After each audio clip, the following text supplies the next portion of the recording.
శ్రీ సాయి సచ్చరిత్ర 52వ అధ్యాయం. శ్రీ గణేశాయ నమః, శ్రీ సరస్వత్యై నమః, శ్రీ గురుభ్యో నమః, శ్రీ కులదేవతాయ నమః, శ్రీ సీతారామచంద్రాభ్యాం నమః, శ్రీ సద్గురు సాయినాథాయ నమః. ఇప్పుడు ఈ గ్రంథాన్ని సింహావలోకనం చేసి తరువాత అధ్యాయాల సారాంశమైన అవతరణికతో ఈ గ్రంథాన్ని సంపూర్ణం చేస్తాను.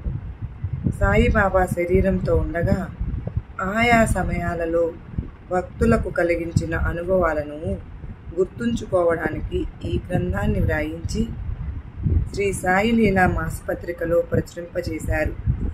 పరమ పవిత్రమైన సాయి లీల పత్రికలో ఇహపరాలను గురించిన ప్రస్తావన శ్రీ ప్రబోధించే మన సద్గురువు చరిత్రను కథలాగా పఠించండి. సాయిబాబా లీలలు అసంఖ్యాకంగా సేకరించబడి ఉన్నాయి. శాస్త్ర జ్ఞానం కానీ పాండిత్య జ్ఞానం కానీ లేని హేమాడ్ పంతు చేతిని పట్టుకుని సాయిబాబా తమ సచ్చరిత్రను రాయించారు. కొందరు గురువులు తమ ఖ్యాతిని తమ నోటితో శిష్యులకు వివరిస్తారు. అది వారి తదనంతరం గ్రంథ రచనకు స్ఫూర్తి కలిగిస్తుంది. సాయిబాబా అనేక రకాల గొప్ప గొప్ప వృత్తాంతాలను చెబుతున్నప్పుడు శ్రోతలు ఆకలి దప్పులను మరచి అత్యంత తల్లీనులై వినేవారు.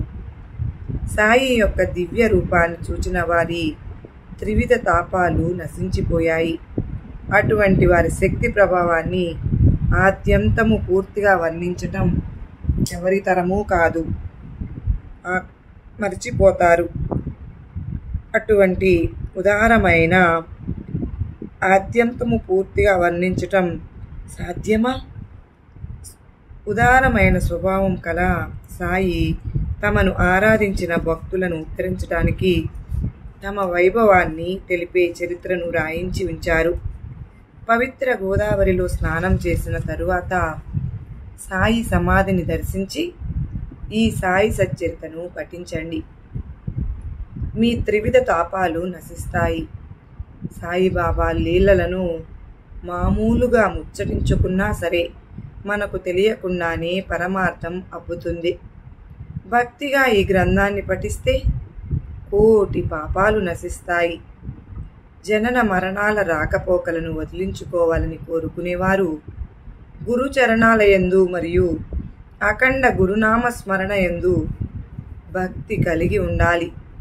మిథ్యా జ్ఞానానికి కారణం ఆత్మస్వరూపాన్ని గ్రహించలేకపోవడం. అదే జనన మరణాలకు సర్వ అనర్థాలకు కారణం. మోహం అంటే మిథ్యా జ్ఞానం. ఆత్మ లేని జడ వస్తువు యందు మధురము నిత్య నూతనము అయిన సాయి కథలను శ్రవణం చేసే శ్రోతలకు అధపతనం తప్పుతుంది. సాయి యొక్క సగుణ సాకార స్థూల రూపాన్ని ఎల్లప్పుడూ ధ్యానం చేస్తే వారి సగుణ రూపం లోపించి సూక్ష్మతమైన ఆత్మస్వరూపం ప్రకటనమవుతుంది. సగుణ సాకార రూపాన్ని ముందుగా ఆరాధించకపోతే ఆత్మ యొక్క జ్యోతి తెలియదు. నిర్గుణ పరబ్రహ్మ తత్వం పూర్తిగా అవగాహన కాదు. బాబా భావికులైన భక్తులను తమ పాదాల వద్దకు రప్పించి వారికి తెలియకుండానే శరీరమున్న శరీర భాష లేని పరమాత్మ మార్గంలో ప్రవేశపెట్టారు. సాగరాన్ని ఆలింగనం చేసుకున్న నది తను నది అన్న విషయం మరచిపోయినట్లు బాబా తమను ఆశ్రయించిన భక్తుల ద్వైతాన్ని తొలగించేవారు. 2 దీపాలు ఒకదానినొకటి ఆలింగనం చేసుకున్న క్షణాన ద్వైత స్థితి పోయి అవి ఒక్కటైపోయి ఒకే దీపంగా వెలుగుతాయి. తమ సువాసనను విడిచి కర్పూరం, ప్రకాశాన్ని విడిచి సూర్యుడు, కాంతిని విడిచి సువర్ణం వేరుగా ఉండగలవా? నది సాగరంలో కలిసిపోగానే అది సాగరం అయిపోతుంది. అట్లే ఉప్పు సాగరంలో పడిన వెంటనే సాగరం అయిపోతుంది. అదేవిధంగా సాయి చరణాలను ఆశ్రయించిన భక్తుల ద్వైత భావన తొలగిపోతుంది. తమ అహంభావాన్ని త్యజించిన వారు సద్గురువులో ఐక్యమవుతారు. జాగృతం, స్వప్నం లేక సుషుప్తి మూడింటిలో ఏ స్థితిలోనైనా సరే మనోవృత్తి సాయి మయమైపోతే చాలు, అదే ప్రపంచం నుండి విరమించినట్లు. ఇప్పుడు సాయి పాదాలకు ప్రణామం చేసి, నా మనసు మిమ్మల్ని తప్ప దేనిని కోరుకుండుగాక అని వేడుకుంటున్నాను. బ్రహ్మాది స్తంభ పర్యంతము ఘటాలలో, మతాలలో ఆ ఆకాశం వలె సర్వ ప్రాణులలోనూ ఏ కాస్త భేదభావము లేకుండా పరిపూర్ణంగా నిండి ఉంది. భక్తులనందరినీ సమానంగా చూస్తూ ప్రియాప్రియాలను, మానవమానాలను ఎరుగునటువంటి వారు, విషమతాభావం అసలు లేనటువంటి సాయి సమర్థనికి శరణు వేడుకుంటున్నాను. స్మరించే వారి సకల కోరికలను తీర్చే సాయి చరణాలపై శిరస్సును ఉంచి కృతార్థుణ్ణి అవుతాను.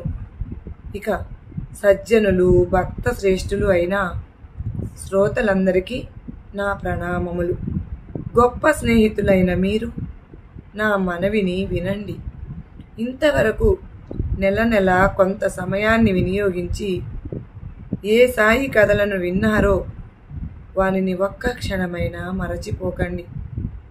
మీరు సాయి కథలను ప్రేమపూర్వకంగా వింటే వ్యక్తమైన నాకు సాయిబాబా సంతోషాన్ని కలిగిస్తారు. శ్రోతలకు శ్రద్ధ లేకపోతే వక్తకు సంతోషం కలగదు. ఉభయులకు ప్రసన్నత లేకుండా చేసే శ్రవణం వృధా శ్రమ. భవసాగరాన్ని దాటడం పరమ కఠినం. దీనిలో మోహపు అలలు ఎల్లప్పుడూ ఉప్పొంగుతూ చెడు విచారాలనే తీరాన్ని ఢీకొంటాయి. ధైర్యమనే వృక్షాలు పడిపోతాయి. అహంకారమనే గాలి వీచటం వలన సాగరమంతా అల్లకల్లోలమవుతుంది. దీనిలో క్రోధ ద్వేషాదులనే పెద్ద పెద్ద ముసళ్ళు నిర్భయంగా చోటు చేసుకుంటాయి. మరియు నేను, నాది అన్న ఈ ముసళ్ళు వాసనలు, వికల్పాలు అనే అనేక సుడిగుండాలు, నింద, అసూయ, తిరస్కారం మొదలైన అసంఖ్యాక జలచరాలు సంచరిస్తూ ఉంటాయి. ఇది ఇంతటి భయంకరమైన సాగరమైనప్పటికీ దీని భయము ఉండదు. అందువలన సద్గురు సాయి సమర్థులు భవసాగరాన్ని దాటించే నౌక అయి వారిని ఆశ్రయించిన వారినందరినీ వారు అవతలి తీరానికి చేర్చుతారు. మహాదుస్తరమైన ఈ భవసాగరాన్ని దాటటానికి సాయి చరణాలను నావగా చేసుకుంటే నిర్భయంగా అవతలి తీరానికి చేర్చుతారు. నిష్ఠలోని విశిష్టత ఇటువంటిది. ఇటువంటి ఈ వ్రతాన్ని ఆచరిస్తే ప్రపంచ దుఃఖాలలోని తీవ్రత తెలియదు. దీనికంటే లాభకరమైనది వేరే ఏదీ లేదు. ఇదే శక్తి మనకు చక్కగా ఉపయోగపడుతుంది. సాయి చరణాలలో అత్యంత భక్తి, కళ్ళల్లో సాయి మూర్తిని నింపుకుని సర్వ ప్రాణులలోనూ సాయినే చూడగలిగే స్థితి భక్తులకు కలుగుగాక. పూర్వజన్మలో స్వేచ్ఛగా విహరించి పతనాన్ని పొందాము. ఇప్పుడైనా సద్గతిని పొందటానికి, విషయభోగాలను త్యజించడానికి శక్తి లభించుగాక.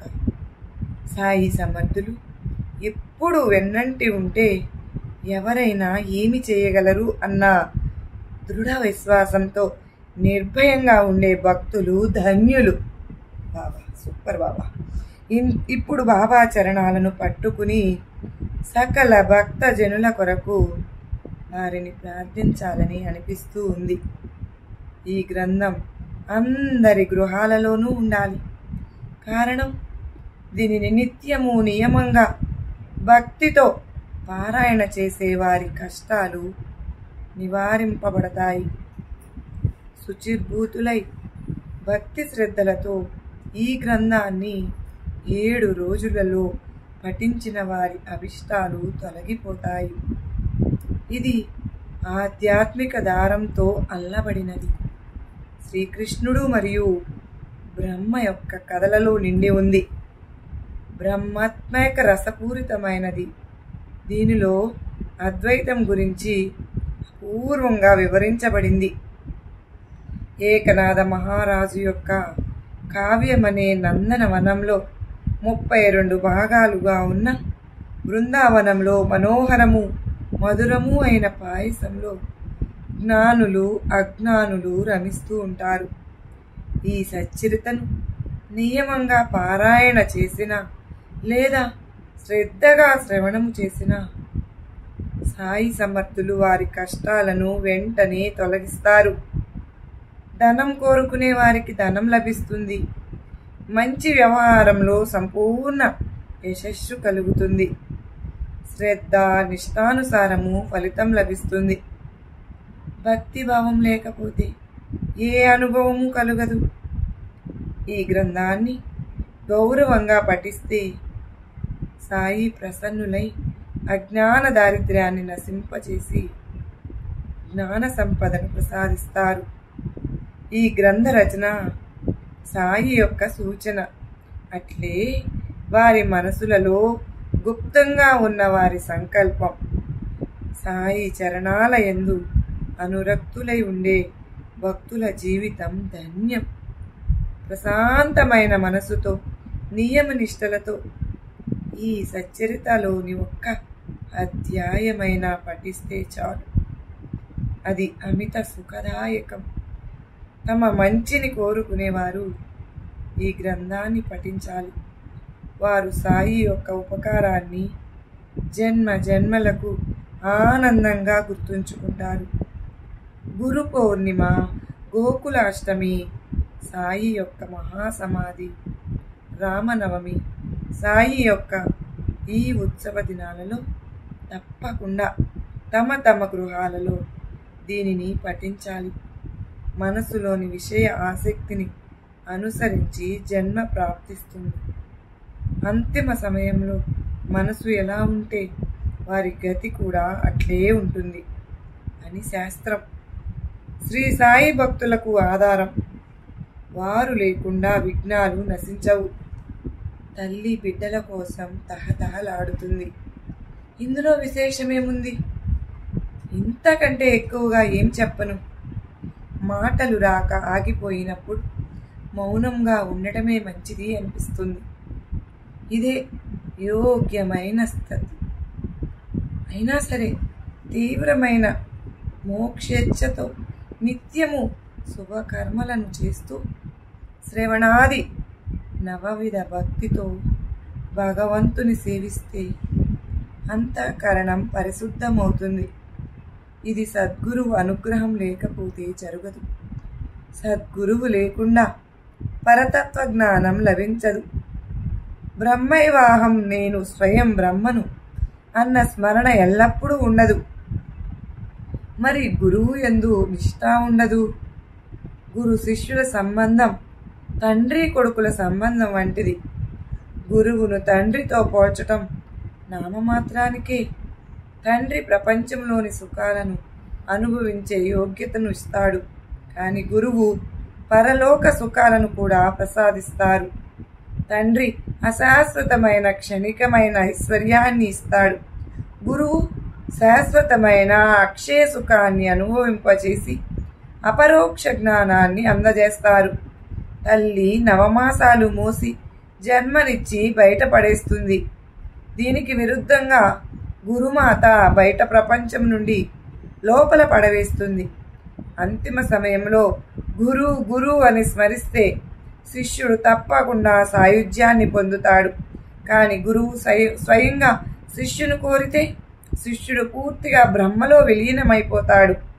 గురువు యొక్క చేతి దెబ్బ జనన మరణాలను నశింపచేస్తుంది. గురువు ఎవరి శరీరాన్ని అంతం చేస్తారో అట్టి వారి కంటే భాగ్యవంతుడు ఎవరు ఉంటారు? గడ ఖడ్గము గొడ్డలి శూలము మొదలగు శస్త్రాలను గురువు చేతిలో తీసుకోవాలి.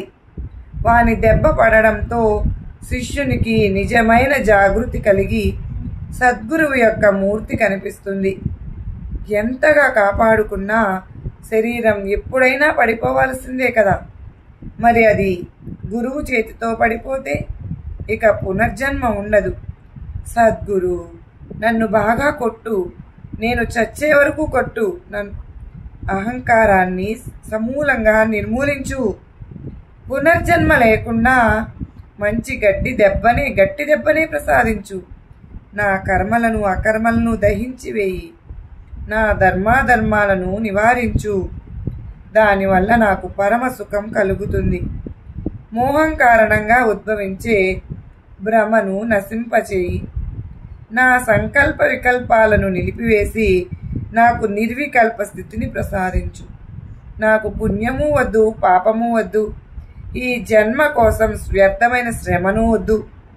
నేను మీ శరణు కోరి వస్తే మీరు క్రింద పైన ఆకాశంలో పాతాళంలో తూర్పు పడమర అన్ని దిక్కులలోనూ ఉన్నారు. మీరు అన్ని ప్రదేశాలలోనూ ఉన్నారు, నాలో కూడా ఉన్నారు. నేను నువ్వు అన్న భేదభావం కల్పన నాకు కష్టంగా ఉంది. అందువలన హేమాడు సద్గురు చరణాలను దృఢంగా పట్టుకుని వారికి అనన్య శరణుజొచ్చి పునర్జన్మను పోగొట్టుకుని తనను ఉద్ధరించుకుంటాడు. అసంఖ్యాక భక్తులను ఉద్ధరించడానికి సాయిబాబా హేమాడ్ పంతును నిమిత్త మాత్రునిగా చేసుకుని తమ ఈ చరితాన్ని నిర్మాణం చేశారు. ఇది అపూర్వమైన విషయం కాదు. ఈ శ్రీ సాయి సమర్థ చరితం నాచే రచింపబడడం ఆశ్చర్యం. సాయిబాబా కృప లేకుండా ప్రామరుడైన నాకు ఇది అసాధ్యం. నాకు సాయితో అనేక సంవత్సరాలు సహవాసం లేదు. సత్పురుషులను అవగాహన చేసుకునే శక్తి లేదు. అవిశ్వాసపూర్వకంగా చూడడమే కానీ విచక్షణ దృష్టి కూడా లేదు. అనన్య భావంతో ఎప్పుడూ ఆరాధించలేదు. కొంతసేపైనా భజనలో పాల్గొననూ లేదు. ఇటువంటి నాతో తమ చరితాన్ని వ్రాయించి ప్రజలను చూపించారు. తమ మాటను నిలబెట్టుకోవడానికి ఈ గ్రంథ రచనను నాకు స్ఫురింపజేసి సాయిబాబా తమ ఈ కార్యాన్ని తామే పూర్తి చేసుకున్నారు. ఈ హేమాడ్ పంత్ ఊరికే పేరుకు మాత్రమే. దోమ పర్వతాన్ని లేవనెత్తగలదా? పిచ్చుక సాగరాన్ని ఖాళీ చేయగలదా? శక్యమా? కానీ సద్గురువు వెన్నంటి ఉంటే అద్భుతమైన కార్యాలను సంభవింపచేస్తారు.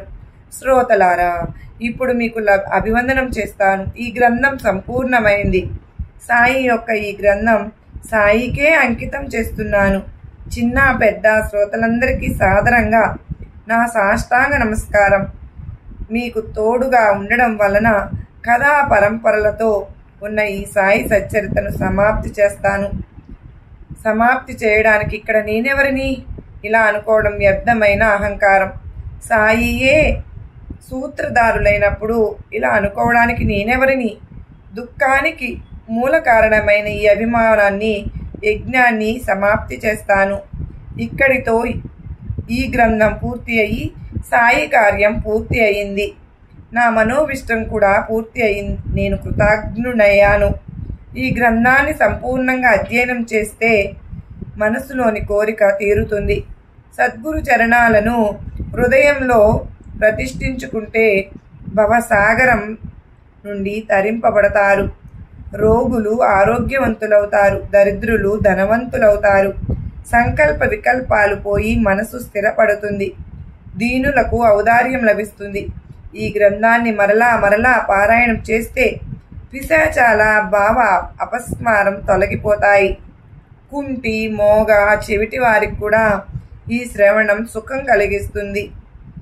అపార శక్తివంతుడైన పరమేశ్వరుని మరచిపోయి అజ్ఞానం వలన మోహంలో చిక్కుకున్న మానవులు ఉద్ధరింపబడతారు.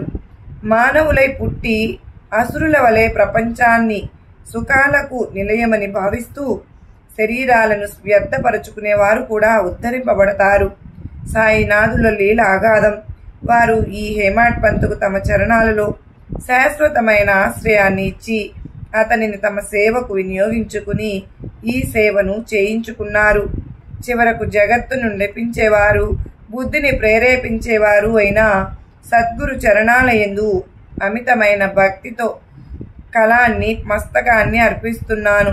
శ్రీ సద్గురు సాయినాథార్పణమస్తు. శుభం భవతు. పారాయణం పూర్తయిందండి.